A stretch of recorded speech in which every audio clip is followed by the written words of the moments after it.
Às vezes, eu acho que seria mais fácil se a senhora já tivesse ido junto com ele naquele acidente. Essa frase saiu da boca do meu filho mais velho, na frente de toda a família. Eu tinha acabado de dizer que não queria vender meu apartamento, o apartamento onde vivi 40 anos com meu marido Antônio, que morreu há 12 anos em acidente de carro. Roberto se levantou, bateu a mão na mesa fazendo as xícaras de café pularem e soltou aquilo, olhando direto nos meus olhos. Pelo menos eu não precisaria ficar carregando o peso de cuidar de quem matou meu pai. 73 anos, 12 anos carregando culpa. E naquela mesa, na frente de todos, meu filho finalmente disse em voz alta o que sempre pensou, que eu devia ter morrido no lugar do pai dele. Mas essa noite ia mudar tudo. Meu nome é Beatriz. Tenho 73 anos. Se seu coração já apertou, deixa um like e se inscreve no canal. Porque o que aconteceu nessa noite mudou uma família inteira em poucas horas. Fica comigo. O silêncio que caiu sobre a mesa foi tão pesado que parecia sugar o ar da varanda. Ficamos todos paralisados. Eu sentada com as mãos tremendo ao redor da xícara de café que tinha acabado de pegar, minha filha Clara de olhos arregalados processando o que tinha acabado de ouvir. Felipe, meu neto, largando o celular, finalmente prestando atenção com cara de horror, Júlia, minha neta, começando a chorar baixinho, e Andréia, a esposa do Roberto, congelada, segurando o bule de café no ar, sem saber se continuava servindo ou se fingia que nada tinha acontecido. Clara foi a primeira a reagir, levantando tão rápido que a cadeira raspou no chão, fazendo barulho alto que ecoou pela varanda. "Roberto, você enlouqueceu?" Ela gritou com voz que eu nunca tinha ouvido sair da minha filha, voz de fúria pura. "Como você ousa dizer isso para nossa mãe?" Roberto não voltou atrás. Ficou ali em pé com os braços cruzados, maxilar travado, olhando para mim com aquela expressão que eu conhecia há 12 anos. Mistura de raiva e dor que ele nunca processou, nunca deixou sair, nunca permitiu que se transformasse em outra coisa que não fosse culpa direcionada para mim. "Falei a verdade", ele disse com voz gelada. "Cansei de fingir. Cansei de ligar toda semana, perguntando se a senhora está bem, quando na verdade, cada vez que ouço sua voz, eu lembro que o pai morreu porque a senhora mandou ele sair naquela noite de novembro. Chovendo, estrada molhada, 21 horas da noite, para buscar um presente seu numa loja que ia fechar. Cada palavra era uma facada. Não porque eram mentira, mas porque eram verdade, que eu já repetia para mim mesma todo dia nos últimos 12 anos. Roberto, tentei falar, mas a voz saiu quebrada. "Você realmente acha isso?" Consegui perguntar olhando nos olhos dele. "Acho, e acho que seria melhor para todo mundo se as coisas tivessem sido diferentes." Levantei devagar, peguei minha bolsa, olhei para Clara que chorava, para Felipe que tinha cara de nojo do próprio pai, para Júlia que soluçava agarrada na mãe. "Eu vou embora", disse com voz que tentei fazer sair firme. "E vocês vão ter a noite toda para decidir que tipo de família querem ser." Saí pela porta da frente sem olhar para trás. Desci os 3 degraus da entrada da casa do Roberto. Casa de 2 andares no Tristeza, com vista para o Guaíba, casa que ele comprou em 2015, quando a carreira de gerente comercial finalmente decolou na concessionária. E caminhei até meu Palio branco 2008 estacionado na calçada, sob o poste de luz que iluminava a rua vazia de fim de dezembro, quando a maioria das famílias de Porto Alegre estava em praia ou serra. Entrei no carro, tranquei as portas, coloquei as mãos no volante, mas não consegui girar a chave porque as mãos tremiam demais. Tremiam tanto que a chave do carro caiu no chão entre meus pés e eu tive que me abaixar para pegar. E foi quando me abaixei que finalmente desabei. Chorei com soluços altos que saíam do fundo do peito. Chorei de um jeito que não chorava desde o enterro do Antônio há 12 anos. Chorei segurando o volante com tanta força que as juntas dos dedos ficaram brancas. 12 anos. 12 anos carregando culpa. 12 anos me perguntando todo dia se era minha culpa. Se eu não tivesse pedido para ele buscar aquele presente. Relógio que eu tinha encomendado para dar de aniversário para ele no mês seguinte. Relógio que eu tinha visto numa joalheria do centro e mandado reservar, relógio que a loja ia fechar às 21 horas e não abria no domingo, então era aquela noite ou perder a peça. Ele não teria saído de casa, não teria pego o carro, não teria enfrentado chuva forte que caía desde tarde, não teria passado pela Avenida Ipiranga naquele momento exato em que outro carro avançou o sinal vermelho e bateu na lateral dele, matando Antônio na hora sem chance de socorro. Eu me perguntava isso todo dia, e agora meu filho tinha confirmado em voz alta o que eu sempre temi que ele pensasse, que era minha culpa, que eu tinha matado o pai dele, que seria melhor se eu tivesse ido junto. Chorei durante 15 minutos ali sentada no carro, até a cabeça doer e o peito arder de tanto soluçar, até não ter mais lágrima para sair, até ficar só o silêncio pesado da noite de verão em Porto Alegre, com cigarra cantando nas árvores e vento quente batendo na janela do carro. Foi quando alguém bateu no vidro. Levei susto, limpei o rosto com as costas da mão e vi Felipe do lado de fora fazendo sinal para eu abrir porta. Meu neto de 19 anos, estudante de engenharia na UFRGS, menino que sempre foi carinhoso comigo, visitando meu apartamento 2 vezes por mês para almoçar e me contar sobre faculdade e vida. Felipe com olhos vermelhos, de quem tinha chorado também. Abri a porta. Ele entrou no banco do passageiro sem pedir licença, fechou a porta e me abraçou ali mesmo, dentro do carro apertado. Vó, desculpa. Ele disse com voz embargada. Desculpa eu não ter falado nada na hora. Travei. Não acredito que meu pai disse aquilo. Não acredito. Segurei meu neto sentindo o cheiro de perfume de adolescente misturado com churrasco que tínhamos comido no jantar. Jantar que começou estranho e terminou em catástrofe. E chorei de novo, mas dessa vez não sozinha. Ele realmente acha isso, Felipe? Que eu matei seu avô? Que seria melhor se eu tivesse morrido junto? Felipe se afastou do abraço, limpou o próprio rosto, respirou fundo como se estivesse juntando coragem para falar algo difícil. Vó, tem uma coisa que a senhora precisa saber sobre o meu pai. Uma coisa que explica, não justifica, mas explica, por que ele está agindo assim. E então Felipe contou. Contou que Roberto vinha tendo crises de pânico desde julho, quando completou 46 anos, mesma idade que Antônio tinha quando morreu. Contou que o pai desenvolveu obsessão com morte, com segurança, com controlar tudo ao redor, porque tinha pavor irracional de perder alguém de novo, do jeito que perdeu o próprio pai sem aviso. Contou que Roberto estava fazendo terapia às escondidas há 3 meses.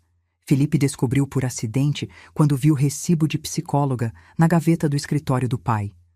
Mas, claramente, não estava processando bem porque comportamento só piorava. Ele tem pavor de te perder, vó. Felipe explicou olhando direto para mim com seriedade de adulto, apesar dos 19 anos.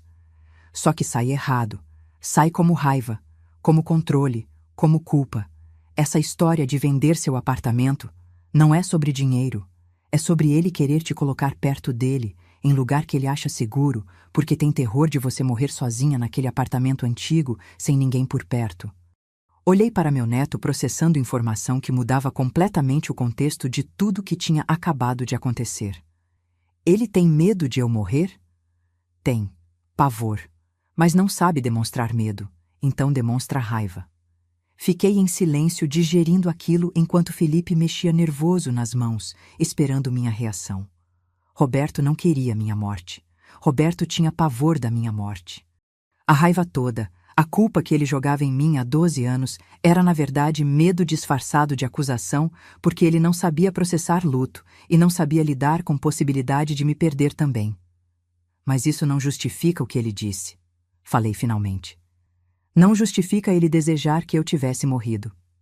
Não justifica, Felipe concordou. Por isso que quando ele falou aquilo eu senti nojo, meu próprio pai. Fiquei com nojo. Respirei fundo.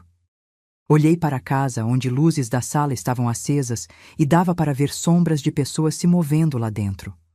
O que está acontecendo lá? Tia Clara está acabando com ele. Nunca vi minha tia tão brava. Dentro da casa, Clara estava explodindo contra o irmão com fúria acumulada de anos, sendo a irmã equilibrada que sempre tentou mediar conflitos entre mãe sensível e irmão frio. Você cruzou a linha, Roberto! Ela gritava, caminhando de um lado para outro da sala, enquanto Roberto permanecia sentado no sofá com a cabeça entre as mãos.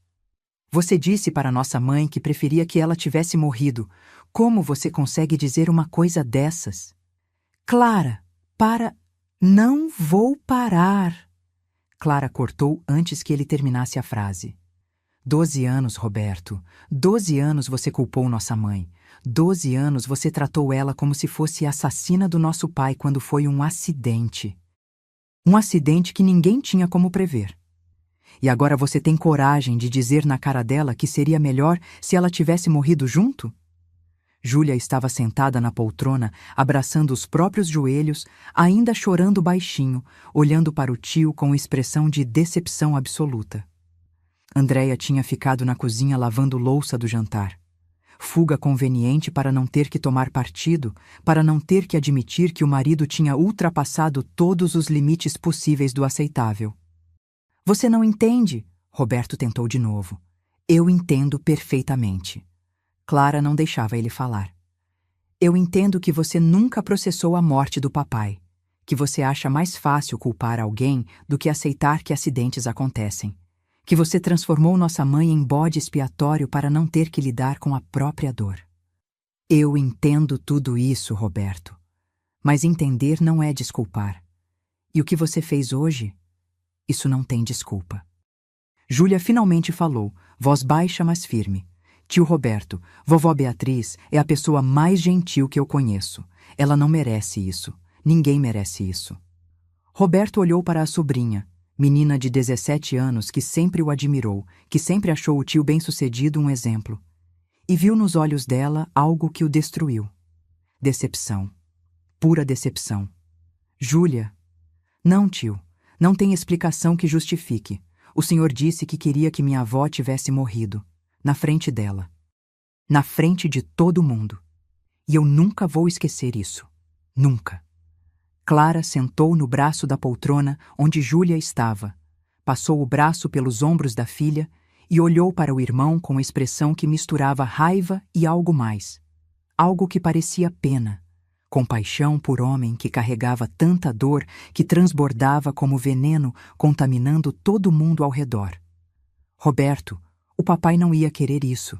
Clara disse com voz mais calma agora, mas não menos intensa. Ele não ia querer que você odiasse a mãe. Não ia querer que você destruísse nossa família por causa de culpa que ninguém deveria carregar. Ele ia querer que você vivesse, que a gente todos vivesse, sem raiva, sem culpa. Roberto finalmente levantou a cabeça das mãos e foi quando todos viram que ele estava chorando. Lágrimas silenciosas escorrendo no rosto dele, primeira vez que chorava desde o funeral do pai, 12 anos atrás. Primeira vez que permitia que dor saísse de outra forma que não fosse raiva. Eu não sei como parar de sentir raiva, ele confessou com voz quebrada. Cada vez que olho para ela, eu vejo ele, vejo o pai morto, vejo o caixão, vejo a gente no cemitério debaixo de chuva, e a raiva vem automática, porque é mais fácil sentir raiva do que sentir que ele se foi e nunca vai voltar. Clara se levantou, caminhou até o irmão, sentou ao lado dele no sofá. Então você precisa de ajuda, Roberto. Ajuda de verdade. Não essa terapia escondida que você está fazendo há 3 meses e claramente não está funcionando. Você precisa processar isso antes de destruir o que sobrou da nossa família. Eu sei, ele admitiu. Eu sei, mas não sei se consigo consertar o que quebrei hoje. Foi quando ouviram motor de carro ligando do lado de fora. Clara correu até a janela, abriu cortina e viu o palio branco da mãe ainda estacionado no mesmo lugar. Motor ligado agora. Faróis acesos iluminando rua vazia. Ela vai embora, Clara disse virando para o irmão. E se ela for agora, eu não sei se volta. Roberto levantou do sofá como se tivesse levado choque, correu até a janela, viu o carro da mãe com o motor ligado. Mas então viu outra coisa. Felipe no banco do passageiro conversando com a avó e o carro não se mexendo. Felipe tá lá. Roberto disse baixinho. Ele foi falar com ela. Clara cruzou os braços. Seu filho tem mais coragem e mais caráter que você. Pensa nisso. Dentro do carro, Felipe continuava falando, agora contando detalhes que só ele sabia porque morava com os pais e via o dia a dia do Roberto, como o pai acordava de madrugada suando frio de pesadelo, como verificava trancas da casa 3 vezes antes de dormir, como ligava para Andréia 5 vezes por dia quando ela saía de casa só para confirmar que estava tudo bem, como desenvolvia rituais obsessivos de controle que pioravam a cada mês. Quando ele completou 46 anos em julho, foi como se alguma coisa quebrasse de vez, vó. Ele ficou obcecado com a idade. Falava toda hora. Meu pai tinha 46 quando morreu. Eu tenho 46 agora. Será que vou morrer esse ano também? A mãe tentava acalmar, dizendo que era só coincidência, mas não adiantava. Olhei pela janela do carro para a casa iluminada, onde minha família estava despedaçada por dentro, mesmo que por fora parecesse família normal de classe média em bairro bom de Porto Alegre. E lembrei. Lembrei da noite de 15 de novembro de 2013, 12 anos atrás. Sexta-feira. Chuva forte desde meio da tarde. Antônio estava assistindo o jogo do Grêmio na televisão. Eu preparando janta na cozinha, quando lembrei que tinha esquecido de buscar o relógio que encomendei para o aniversário dele em dezembro. Relógio Tecnos prateado que custou R$ 800 que guardei durante 3 meses. Relógio que a joalheria do centro ia fechar às 21 horas e não abria domingo, então era aquela noite ou perder a reserva. Amor, você pode buscar aquele relógio para mim? Eu tô no meio da janta e a loja fecha às 9. Antônio olhou pela janela, viu chuva, hesitou. Vai rápido, 20 minutos ida e volta. Eu esquento tua janta quando você voltar. Ele pegou chave do carro, deu beijo na minha testa. Volto já. Saiu porta, entrou no Vectra prata, ligou o motor. Nunca mais voltou. Voltei do flashback quando Felipe tocou no meu braço trazendo minha atenção de volta para o presente. Presente onde eu estava sentada num carro com motor ligado, mas sem coragem de ir embora, sem coragem de dirigir, chorando pelas ruas de Porto Alegre até meu apartamento na Cidade Baixa, onde ia chegar, e ficar sozinha com silêncio e culpa como tinha ficado nos últimos 12 anos. Vó, o que a senhora vai fazer? Olhei para meu neto. 19 anos. Futuro inteiro pela frente. Família despedaçada ao redor dele por causa de luto não processado e culpa que se multiplicava como câncer. Não sei. Queria saber, Felipe, mas não sei. A senhora vai embora? Vai dirigir agora? Pensei na possibilidade. Ligar carro, colocar em primeira, acelerar, sumir daquela rua, voltar para casa, trancar porta e fingir que aquele jantar nunca aconteceu. Mas sabia que não adiantaria fingir. As palavras do Roberto estavam gravadas agora, impossível apagar. Seria mais fácil se a senhora já tivesse ido junto com ele. Não consigo dirigir assim. Tô tremendo demais. Felipe olhou pelo retrovisor para a casa, onde luzes continuavam acesas. Quer que eu chame a tia Clara? Ela dirige a senhora até em casa e eu levo o carro da senhora amanhã. Não, não quero entrar lá de novo. Não quero ver seu pai de novo. Não hoje. Então fica aqui mais um pouco. Respira. Se acalma. Eu fico com a senhora. Desliguei o motor. O silêncio voltou. Só cigarra, vento, respiração nossa 2 dentro do carro. Felipe pegou meu celular que estava na bolsa, colocou música baixinha no Spotify dele, alguma playlist de MPB que ele sabia que eu gostava, e ficamos ali sentados sem falar nada durante 10 minutos, apenas respirando juntos. Dentro da casa, Clara ainda falava com Roberto, que tinha voltado a sentar no sofá. Andréia tinha finalmente saído da cozinha e ficado ali parada sem saber se sentava ou se continuava de pé, e Júlia observava tudo com olhos de quem estava vendo família desmoronar em tempo real. Roberto, você precisa ir lá fora e pedir desculpa, Clara disse com firmeza. Precisa ir agora, antes que ela vá embora de vez. E falar o quê? Desculpa por desejar que você tivesse morrido? Isso não se conserta com desculpa, Clara. Não se conserta, mas se explica. Você precisa contar para ela o que está sentindo de verdade. Não a raiva. O medo embaixo da raiva. Roberto ficou olhando para as próprias mãos como se fossem de outra pessoa, mãos que tremiam levemente, e começou a falar não para Clara, mas para si mesmo, como se estivesse em sessão de terapia confessando pela primeira vez verdade que escondia até de si. Quando o pai morreu, eu tinha 34 anos. Felipe era bebê. Eu tinha acabado de comprar apartamento. Tinha conseguido promoção no trabalho. Achava que tudo estava começando a dar certo. E aí vem Andréia grávida me acordar de madrugada, dizendo que a mãe tinha ligado chorando, que o pai tinha saído para buscar não sei o quê e bateu o carro, que ele morreu na hora. Clara sentou ao lado dele para ouvir.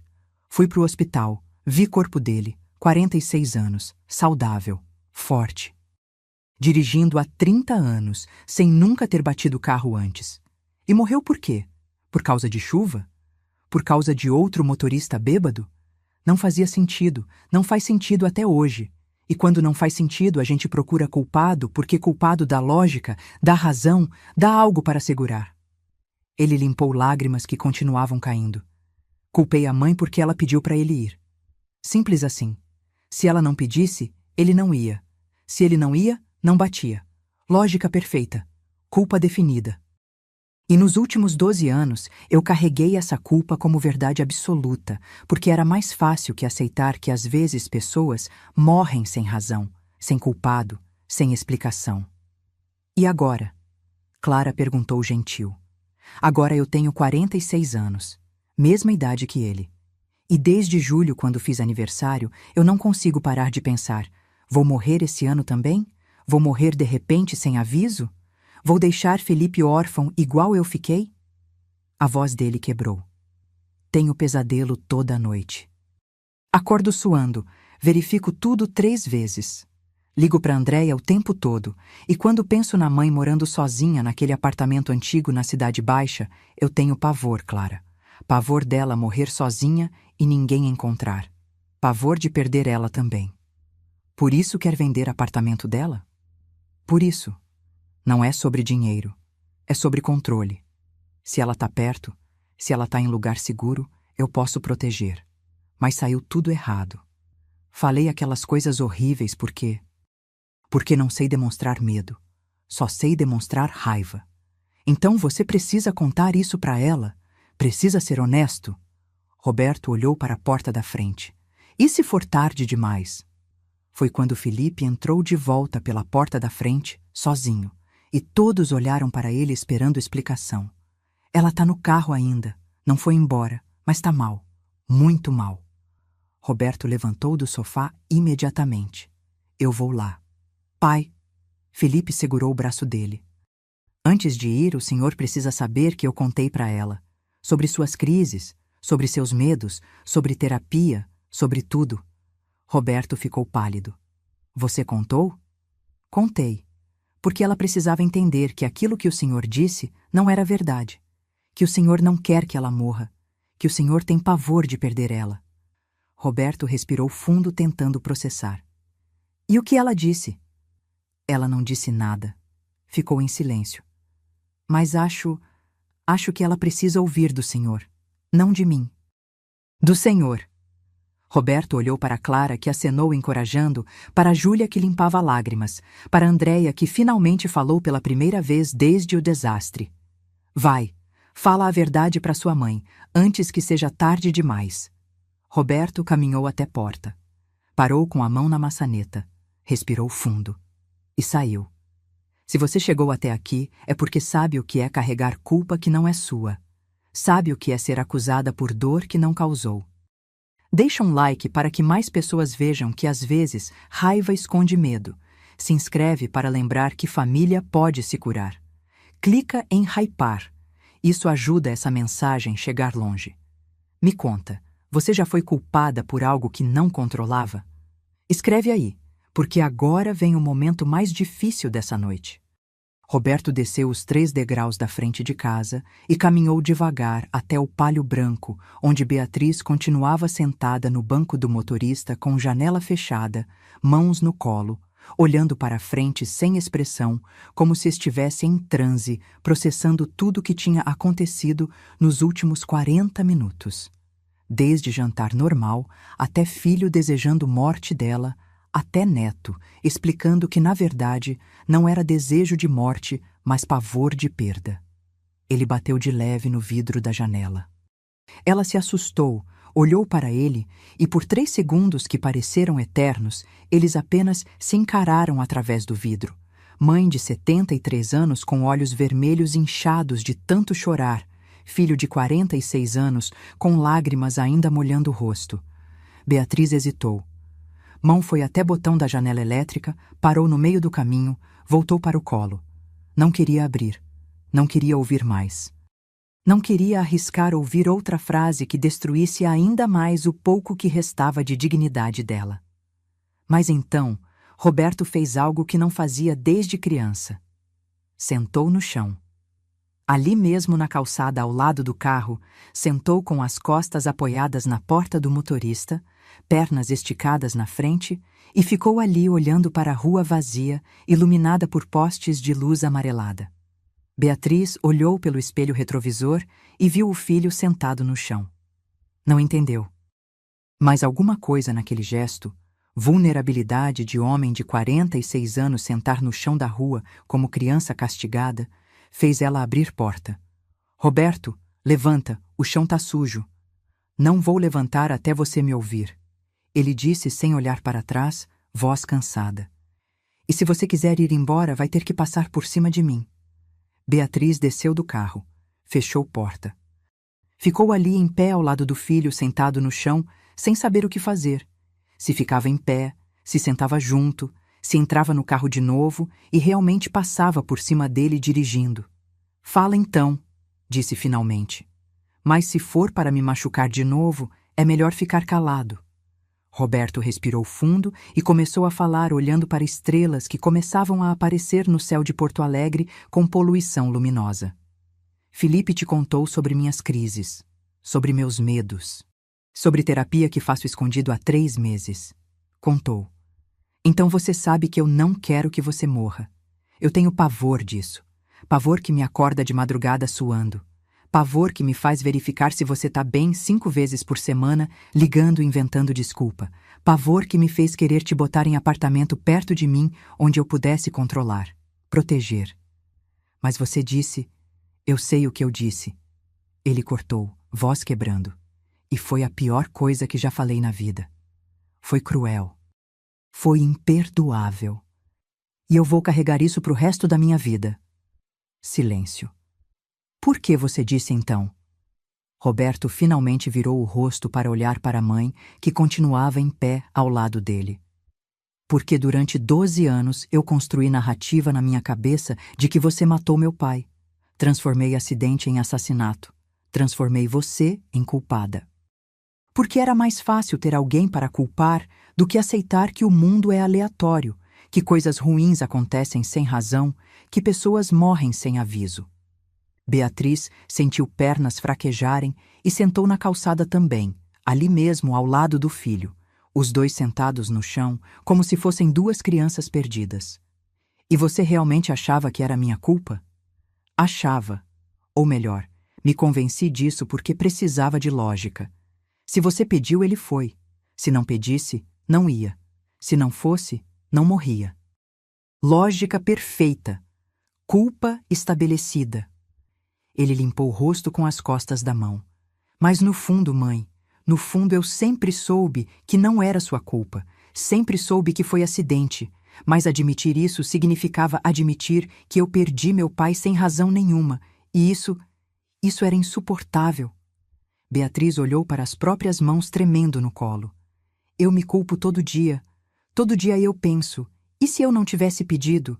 E se eu tivesse ido buscar? E se a gente tivesse esperado até segunda-feira? Eu sei. Felipe me contou. E isso me mata, mãe. Me mata saber que você carrega a culpa que eu coloquei em você. Que durante 12 anos você sofreu porque eu não consegui processar meu próprio luto. Ficaram em silêncio, ouvindo barulho distante de carro passando na avenida, 2 quadras abaixo, som de televisão ligada na casa do vizinho, cachorro latindo longe. Quando você fez 46 anos, tudo piorou. Beatriz perguntou suave. piorou muito. Foi como se alguma coisa quebrasse de vez. Eu acordava todo dia pensando, hoje é o dia que vou morrer também? Hoje o universo vai me levar igual levou meu pai? E você acha que me colocar em apartamento perto de você ia proteger? Eu sei que é irracional. Terapeuta repete isso toda semana. Mas sim, eu achava que se você tivesse perto eu poderia, eu não sei, garantir que nada acontecesse com você também. Beatriz finalmente olhou para o filho. Realmente olhou, não apenas viu. E pela primeira vez em 12 anos enxergou não o homem adulto frio e racional, mas o menino assustado que perdeu pai sem aviso e nunca aprendeu como lidar com isso. Roberto, você não pode me proteger da morte. Ninguém pode proteger ninguém disso. Eu sei, mas não consigo aceitar. Clara tinha saído de casa e ficado na porta de entrada, observando de longe a mãe e o irmão sentados no chão da calçada conversando. Júlia veio ficar ao lado dela. Eles vão se reconciliar? A menina perguntou baixinho. Não sei. Espero que sim. Porque se não reconciliarem hoje, não sei se reconciliam mais. Felipe juntou as duas na porta, os três observando em silêncio a cena surrealista de avó idosa e filho de meia-idade sentados no chão como se tempo tivesse voltado 40 anos quando Roberto era criança e Beatriz resolvia problemas dele sentando no chão junto para conversar na altura dos olhos dele. Roberto continuou falando, agora não mais sobre culpa, mas sobre medo. Medo de envelhecer, medo de morrer, igual pai morreu, medo de deixar filho órfão, medo de perder mãe, medo de ficar sozinho, medo de que vida não tivesse sentido, medo de que tudo que construiu pudesse desaparecer em um segundo igual desapareceu naquela noite de novembro de 2013.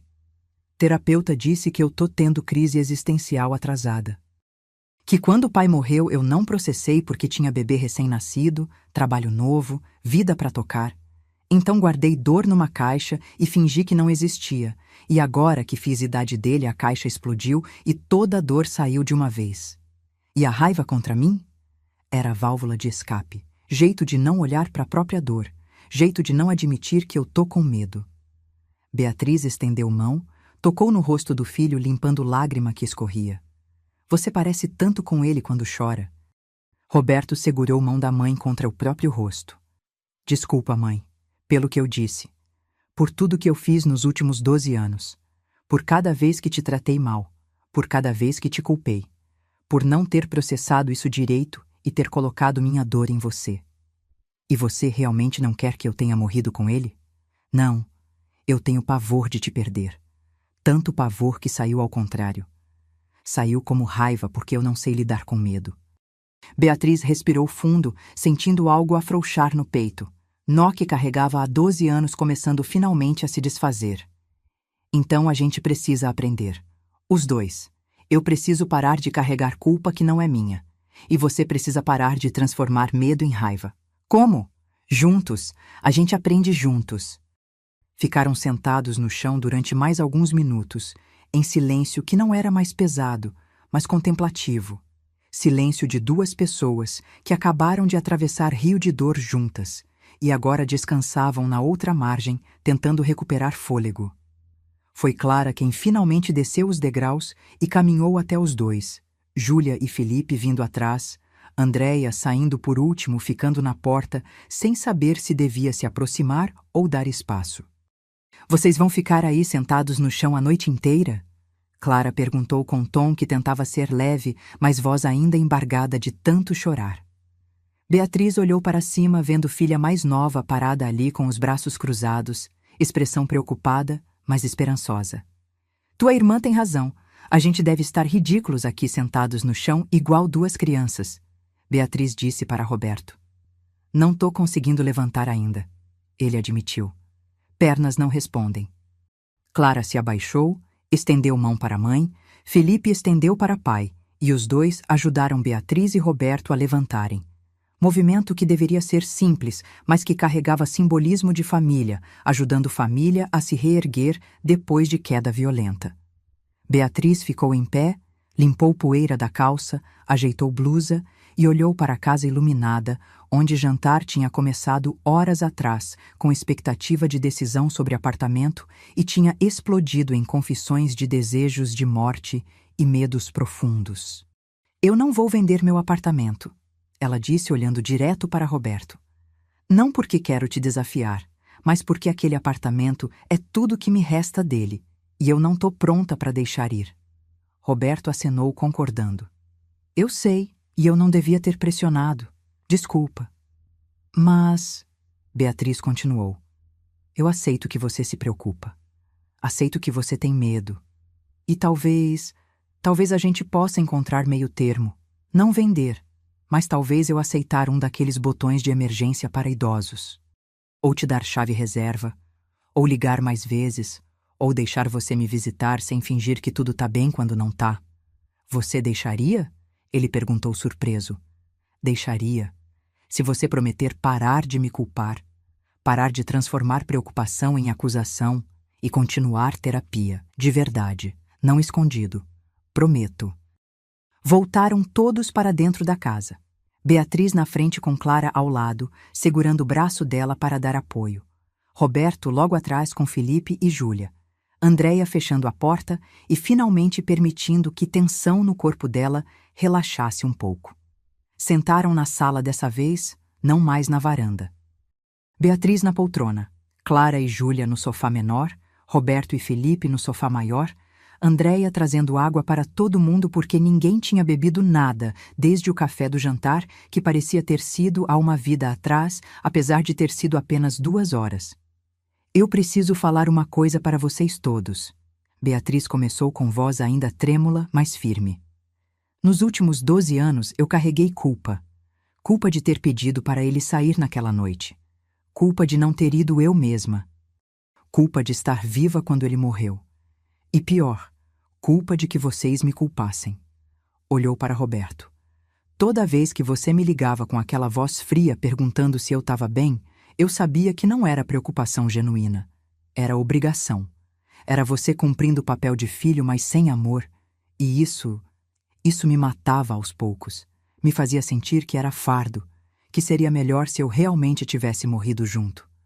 Clara começou a chorar de novo, pegou mão da mãe. Mãe, eu nunca te culpei, nunca. E sempre percebi que Roberto tratava a senhora mal, mas eu não sabia como intervir sem piorar. Eu sei, filha, e você sempre foi minha salvação. Suas visitas, seus almoços, suas conversas, você me manteve viva quando eu queria desistir. Júlia, que tinha ficado quieta até então, finalmente falou. Vó, eu lembro do bisavô. Eu tinha 5 anos quando ele morreu, mas lembro. Ele era gentil. Sempre trazia chocolate quando visitava. E eu lembro que na semana depois que ele morreu, você veio dormir lá em casa, porque não conseguia ficar sozinha no apartamento. Eu dormia no chão do quarto da mamãe só para ficar perto de você. Beatriz sorriu através das lágrimas, lembrando daquela semana impossível logo depois do funeral, quando Clara insistiu que a mãe ficasse na casa dela. Quando Júlia, com 5 anos, não entendia a morte, mas entendia a tristeza, e ficava grudada na avó, tentando fazer ela sorrir. Eu lembro, meu amor.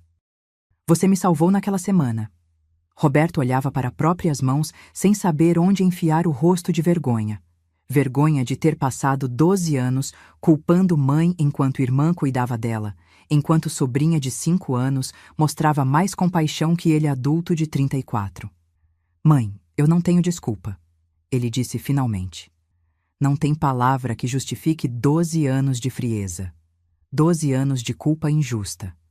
12 anos de te fazer sentir que seria melhor se tivesse morrido quando, na verdade, eu sempre tive pavor de te perder também. Eu sei disso agora.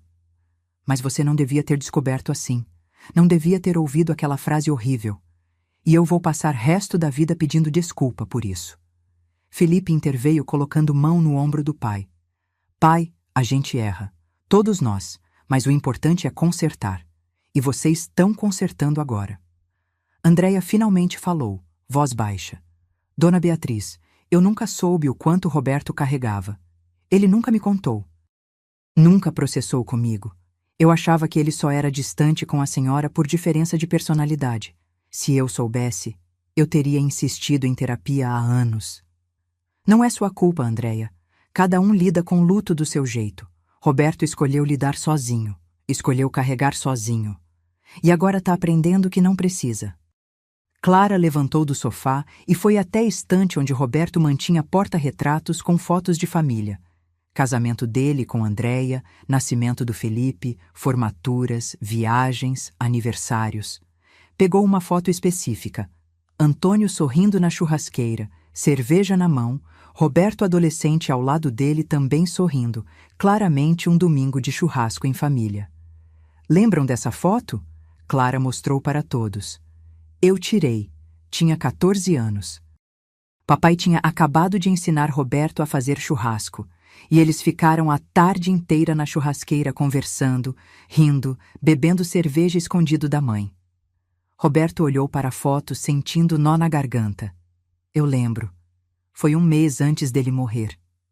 E o que você acha que papai ia dizer se visse você hoje culpando mãe por acidente que não foi culpa de ninguém? Roberto não respondeu, porque não havia resposta que não fosse dolorosa. Ele ia dizer que você está sendo burro. Ia dar aquela bronca dele. E depois ia te abraçar e dizer que precisa deixar ir.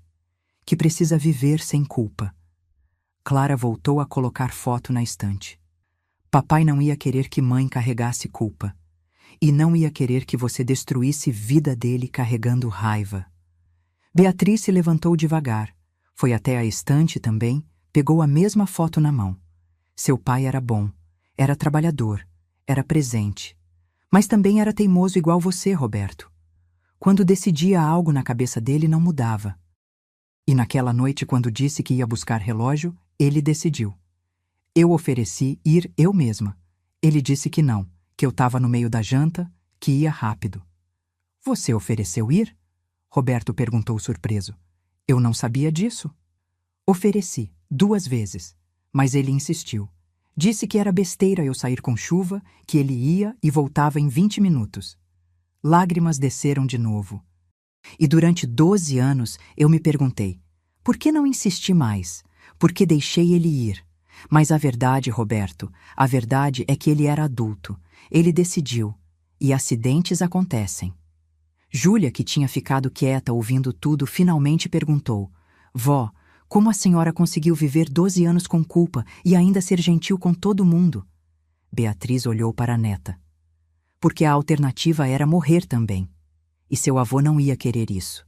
Ele ia querer que eu vivesse. Então, eu vivi. Meio morta por dentro, mas vivi. E agora? Felipe perguntou. Agora eu quero viver de verdade, sem culpa, sem medo, sem fingir que tá tudo bem quando não tá. Roberto levantou do sofá, caminhou até mãe e pela primeira vez em 12 anos a abraçou de verdade. Não aquele abraço protocolar de fim de almoço de domingo, mas abraço apertado de quem quase perdeu e finalmente entendeu o valor. Me perdoa, mãe. Por favor, me perdoa por tudo.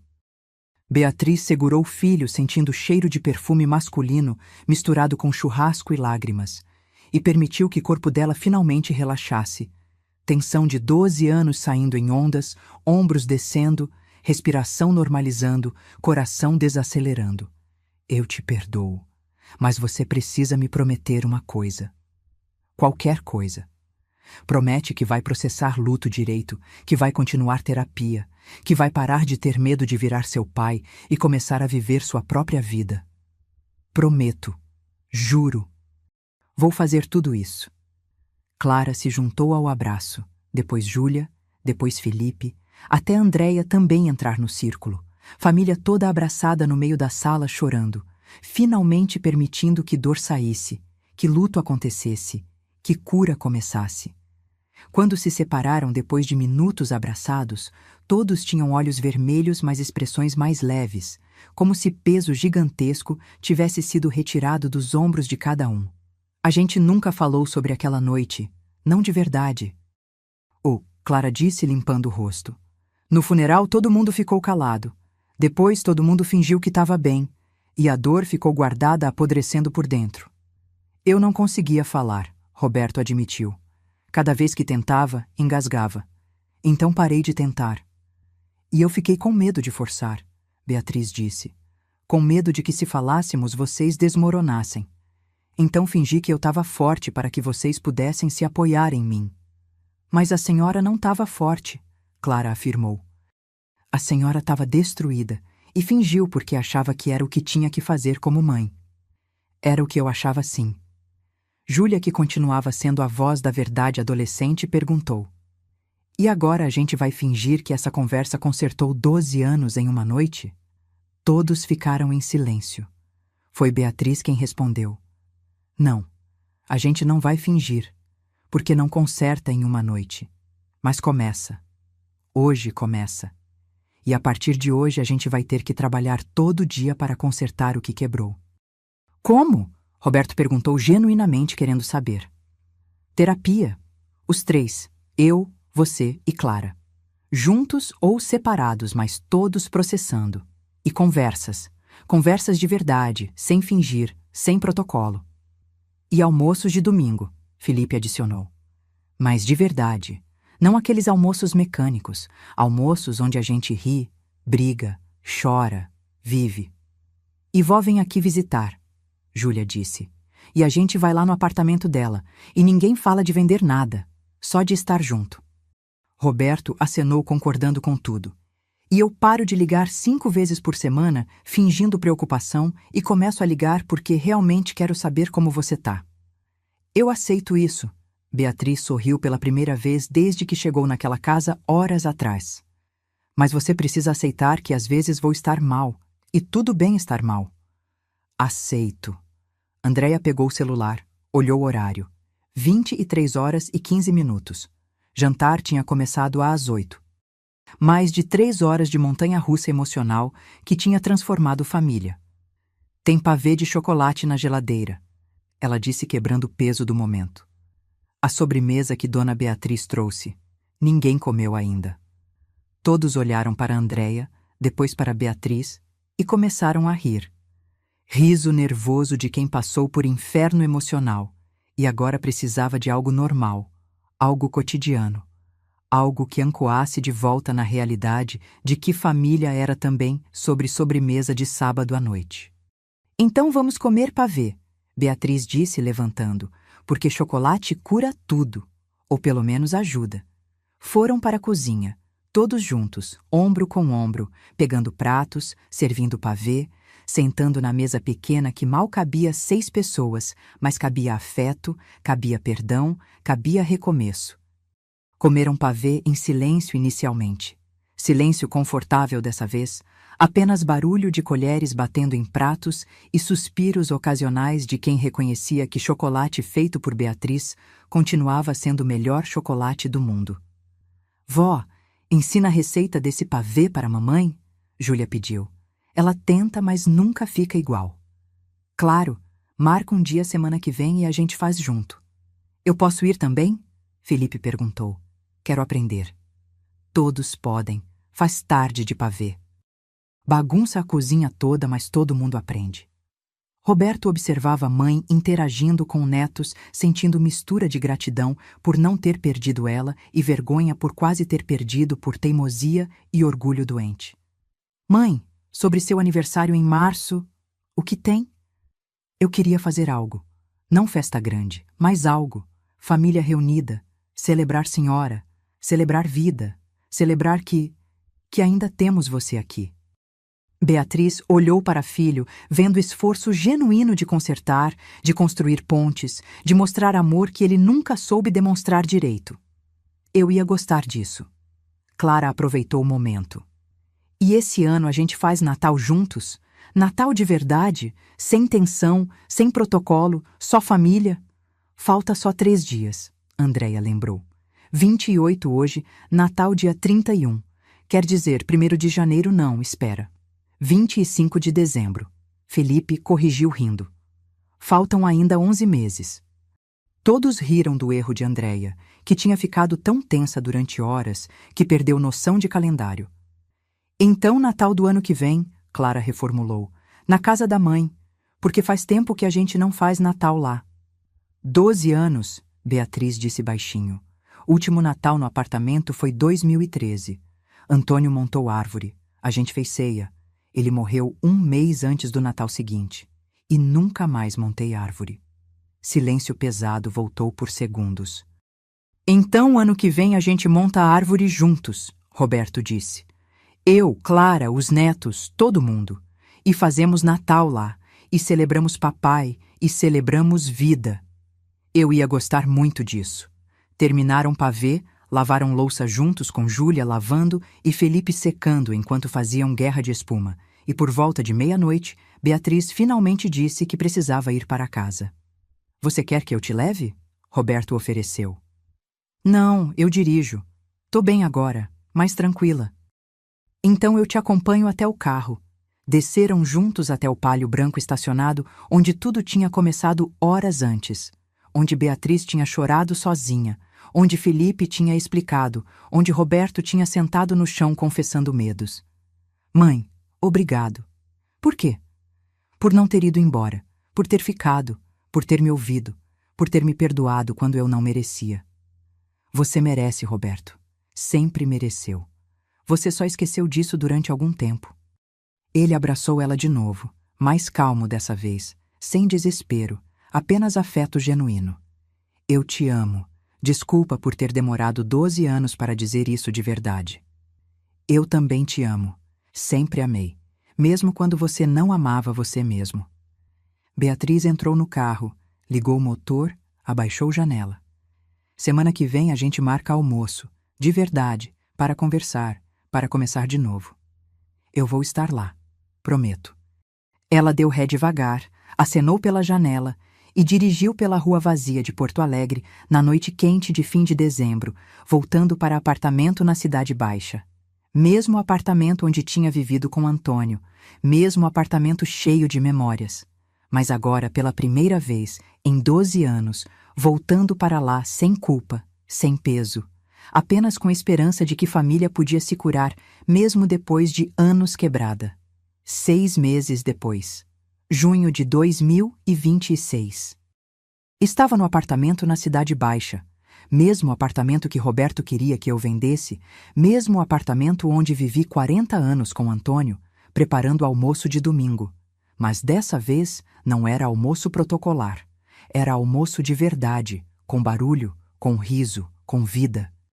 Roberto chegou às 11 trazendo Felipe, Andréia vinha logo atrás trazendo sobremesa, Clara e Júlia chegaram atrasadas às 11h30 com desculpa de trânsito, mas na verdade pararam para comprar flores, girassóis amarelos que Clara sabia que eram meus favoritos. Mãe, cadê aquela foto do papai na churrasqueira? Roberto perguntou entrando na sala. Na estante. Por quê? Quero ver de novo. Tava lembrando dela esses dias. Ele pegou a foto, ficou olhando, sorriu. Não sorriso triste de quem lembra a perda, mas sorriso de quem lembra amor. Sabe que hoje faz 6 meses daquele jantar? Sei. Como eu ia esquecer? E sabe que faz 6 meses que comecei terapia de verdade? Não mais escondido. De verdade. 2 vezes por semana. Como tá sendo? Difícil, mas necessário. Terapeuta disse que estou finalmente processando o luto, que estou aprendendo a separar medo de raiva e que... Ele hesitou. E que estou aprendendo que amar você não significa ter que te controlar. Sorri, sentindo olhos marejarem. Você tá aprendendo bem. Almoçamos na mesa da varanda pequena do apartamento que mal cabia 6 pessoas, mas cabia afeto. Lasanha que fiz de manhã, salada, pão, vinho para adultos e suco para Júlia. Conversamos sobre tudo. Sobre faculdade do Felipe que tinha acabado de passar para 3º ano, sobre vestibular da Júlia que se aproximava, sobre trabalho da Clara, sobre concessionária do Roberto que tinha batido meta trimestral. Conversamos também sobre Antônio. Pela primeira vez em 12 anos conseguimos falar dele sem dor paralisante. Relembramos histórias engraçadas, manias dele, jeito que ele torcia pelo Grêmio aos berros, churrasco de domingo, viagens de verão. Ele ia gostar de ver vocês assim, eu disse. Juntos, sem raiva. Ia, Roberto concordou.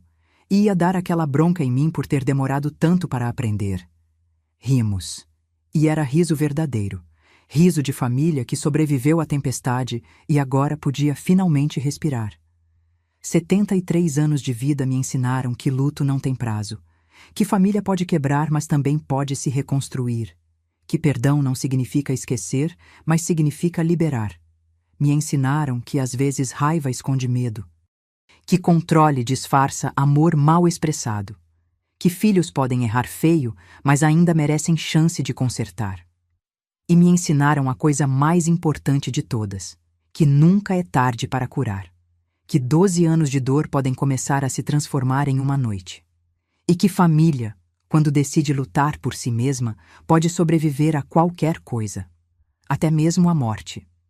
Você que sentiu cada palavra dessa história, que sabe o que é carregar culpa ou raiva que não deveria carregar, eu preparei algo para você. Algo para te fazer companhia nos dias difíceis, para você lembrar que cura é possível. É um e-book com 120 mensagens diárias de perdão e recomeço. Você não está sozinha. O link está aqui nos comentários fixados, feito com carinho para quem precisa curar. Essa história acabou, mas tenho certeza que vai ficar com você. Se ela te fez sentir algo, deixa um like. Isso ajuda outras famílias a encontrarem essa mensagem de cura. E me conta, o que mais te marcou? Foi a reconciliação? Foi a coragem de perdoar? Foi entender que raiva pode esconder medo? Escreve aí embaixo. Tem muitas outras histórias de superação esperando por você aqui. Se inscreve e clica em hypar para não perder.